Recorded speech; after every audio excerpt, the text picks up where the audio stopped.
वंदे मातरम भैया बहनों। अपना जो पार्ट 3 है दिल्ली के सुल्तान, उसमें अपन ने पढ़ लिया था कि उस समय 3 तरह के कर लगते थे। कृषि पर, जिसे खराज कहा जाता था, और किसान की उपज का लगभग 50% होता था। मवेशियों पर कर और घरों पर कर।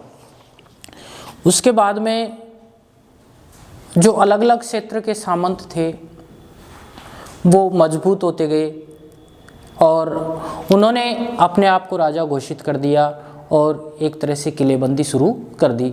ये प्रकरण आज अपन पढ़ेंगे। आइए पेज नंबर 40 निकालिए। सरदार और उनकी किलेबंदी।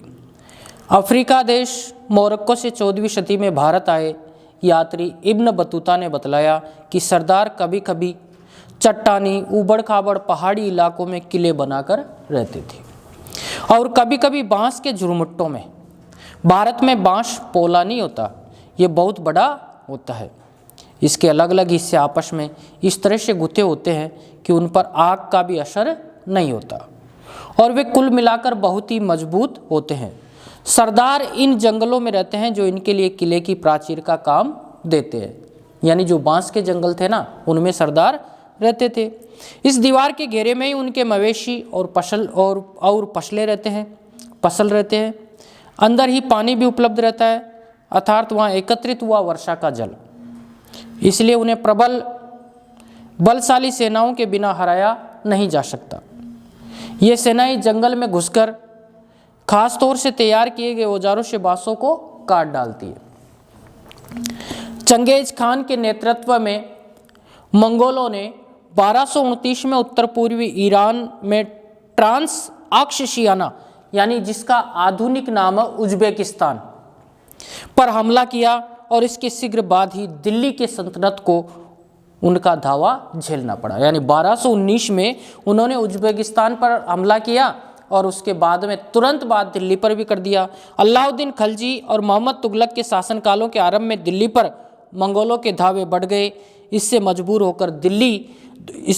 होकर दोनों ही सुल्तानों को एक विशाल स्थायी सेना खड़ी करनी पड़ी। किस किस को? अलाउद्दीन खिलजी को और मोहम्मद तुगलक को। इतनी विशाल सेना को संभालना प्रशासन के लिए भारी चुनौती थी।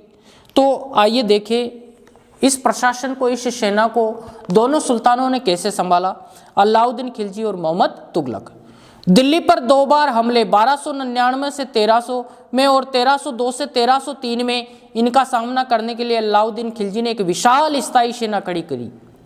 मोहम्मद तुगलक ने क्या किया? मोहम्मद तुगलक के शासन के प्रारंभिक वर्षों में सल्तनत पर हमला हुआ, मंगोल सेना परास्त हो गई। मोहम्मद तुगलक को अपनी सेना की शक्ति और अपने संसाधनों पर इतना विश्वास था कि उसने ट्रांस ऑक्शियाना पर आक्रमण की योजना बना ली। एक स्थायी सेना तैयार करना उसका आक्रामक कदम था। फिर अलाउद्दीन खिलजी ने क्या किया? अलाउद्दीन खिलजी ने अपनी सैनिकों के लिए सिरी नामक एक नया गैरीसन शहर बनाया और मोहम्मद तुगलक ने नया गैरीसन शहर बनाने के स्थान पर दिल्ली के चारों शहरों में से सबसे पुराने शहर देहली एक कोहना को निवासियों से खाली करवाकर वहां सैनिक छावनी बना दी। यानी अलाउद्दीन खिलजी ने तो क्या किया? सैनिकों के लिए अलग से शहर बनाया, लेकिन मोहम्मद तुगलक ने दिल्ली में ही जो बड़ा शहर था जिसको देहली एक कोहना कहते थे, वहां पर सैनिकों की छावनी स्थापित कर दी और दक्षिण में बनाई नई राजधानी दौलताबाद भेज दिया गया। सैनिकों के पेट भरने की समस्या को गंगा यमुना के बीच की भूमि से कर के रूप में खेती की पैदावार इकट्ठी करके हल किया गया और किसानों की पैदावार का 50% हिस्सा कर के तौर पर तय कर दिया गया। लेकिन मोहम्मद तुगलक ने क्या किया? सेना को खिलाने के लिए उसी इलाके में से खाद्यान्न इकट्ठा किया गया, लेकिन सैनिकों की विशाल संख्या की जरूरतें पूरी करने के लिए सुल्तान ने अतिरिक्त कर भी लगाए। इसी दौरान उस क्षेत्र में अकाल भी पड़ा। अलाउद्दीन खिलजी ने सैनिकों को वेतन भी देना होता था। अलाउद्दीन ने सैनिकों को इक्ता के स्थान पर नगद वेतन देना तय किया गया। इक्ता का मतलब होता है कहीं पर कृषि योग्य भूमि दे दी जाती थी, लेकिन अलाउद्दीन खिलजी ने उनको क्या देना? नगद वेतन देना शुरू कर दिया। सैनिक अपना आवश्यक सामान दिल्ली के व्यापारियों से खरीदते थे और यह आशंका थी कि व्यापारी अपनी चीज़ों की कीमतें बढ़ा देंगे।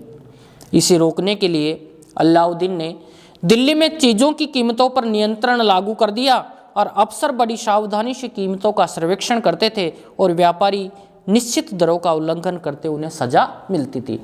यानी अलाउद्दीन खिलजी ने क्या किया, बाजार में कीमतों का मूल्य निश्चित कर दिया और बाजार में बाजार का अधिकारी नियुक्त कर दिया। वो उन कीमत यानी व्यापारियों के ऊपर ध्यान रखता था और जो भी उस कीमतों का उल्लंघन करता उसके ऊपर वो अधिकारी जुर्माना लगाते। मोहम्मद तुगलक भी अपने सैनिकों को नगद वेतन देता था, लेकिन कीमतों पर नियंत्रण करने की जगह उसने कुछ आज की कागजी मुद्रा की तरह टोकन, जिसको बोलते सांकेतिक मुद्रा का चलाई। ये सिक्के धातु के बने होते थे, लेकिन सोने चांदी के न होकर सस्ती धातु के। 14वीं सदी के लोगों को इस मुद्रा पर भरोसा नहीं था। वे बड़े चतुर थे। अपने सोने चांदी के सिक्के वे बचा कर रख लेते थे और अपने तमाम कर इस टोकन मुद्रा से ही चुकाते थे। इस सस्ती मुद्रा जैसे जाली सिक्के भी बड़ी आसानी से बनाए जा सकते थे। यानी मोहम्मद तुगलक ने जो सस्ती मुद्रा, जो सांकेतिक मुद्रा चलाई, टोकन व्यवस्था, वो भी लोग आसानी से बना लेते थे। अलाउद्दीन खिलजी ने क्या किया, अलाउद्दीन के प्रशासनिक कदम काफी सफल रहे और इतिहासकारों ने कीमतों में कमी और बाजार में वस्तुओं की कुशलता से आपूर्ति के लिए उसके शासनकाल की बहुत प्रशंसा की। मंगोल आक्रमणों के खतरे का भी उसने सफलतापूर्वक सामना किया और मोहम्मद तुगलक द्वारा उठाए गए प्रशासनिक कदम बेहद असफल रहे। कश्मीर पर उसका आक्रमण पूरी तरह विफल रहा था। तब उसने तुरान पर हमला करने का इरादा छोड़ दिया और अपनी विशाल सेना को भंग कर दिया। इसी बीच उसने प्रशासन संबंधी जो कदम उठाए थे उनसे कई परेशानियां पैदा हो गई। दौलताबाद ले जाए जाने से लोग बहुत नाराज थे। क्या दिल्ली से राजधानी कहाँ ले गई? दौलताबाग। करों में वृद्धि और गंगा यमुना के दोआब में अकाल से विक्षुब्ध जनता बगावत पर उतर आई और मोहम्मद तुगलक को अंततः टोकन मुद्रा भी वापस लेनी पड़ी। इस तमाम असफलताओं की गिनती करने में हम कभी कभी भूल जाते हैं कि सल्तनत के इतिहास में पहली बार दिल्ली के किसी सुल्तान ने मंगोल इलाके को फतह करने के अभियान की भी योजना बनाई थी। किसने बनाई थी? मोहम्मद तुगलक ने। जहां अलाउद्दीन खिलजी का बल प्रतिरक्षा पर था, वहीं मोहम्मद तुगलक के द्वारा उठाए गए कदम मंगोलों के विरुद्ध सैनिक आक्रमण की योजना का एक हिस्सा था। 15वीं तथा 16वीं शताब्दी में सल्तनत। तुगलक वंश के बाद 1526 तक दिल्ली तथा आगरा पर सैयद तथा लोधी वंशों का राज्य रहा। तब तक जौनपुर, बंगाल, मालवा, गुजरात, राजस्थान तथा पूरे दक्षिण भारत में स्वतंत्र शासक खड़े हुए थे। उनकी राजधानियां समृद्ध थी और राज्य फल फूल रहे थे। इसी काल में अफगान तथा राजपूतों जैसे नए शासक समूह भी उभरे। इस काल में स्थापित राज्यों में से कुछ छोटे तो थे पर शक्तिशाली थे और उनका शासन बहुत ही कुशल तथा सुव्यवस्थित तरीके से चल रहा था। शेर शाह सूर 1540 से 1545 ने बिहार में अपने चाचा के एक छोटे से इलाके के प्रबंधक के रूप में काम शुरू किया था। कौन था? शेर शाह सूर, जिसने ग्रांड ट्रक रोड बनवाया था। और आगे चलकर उसने इतनी उन्नति की कि मुगल सम्राट हुमायूं 1530 से 1540 और 1555 से 1556 तक ये शासक रहा हुमायूं, उसको भी चुनौती दी और परास्त किया। किसने? शेर शाह सूरी ने। शेर शाह ने दिल्ली पर अधिकार करके स्वयं अपना राजवंश स्थापित किया। सूरवंश ने केवल 15 वर्ष 1540 से 1555 तक शासन किया, लेकिन इनके प्रशासन ने अलाउद्दीन खिलजी वाले कई तरीकों को अपनाकर उन्हें और भी चुस्त बना दिया।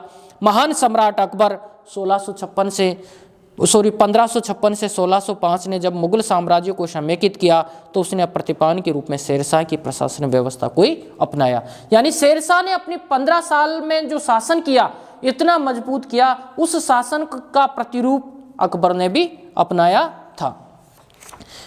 ये पाठ समाप्त हो गया। यहाँ तक आप ध्यानपूर्वक पढ़ोगे और अपना व्यवस्थित अध्ययन जारी रखोगे, घर वालों का कहना मानोगे, आपकी जो दिनचर्या बना रखी है उसका पालन करोगे। धन्यवाद।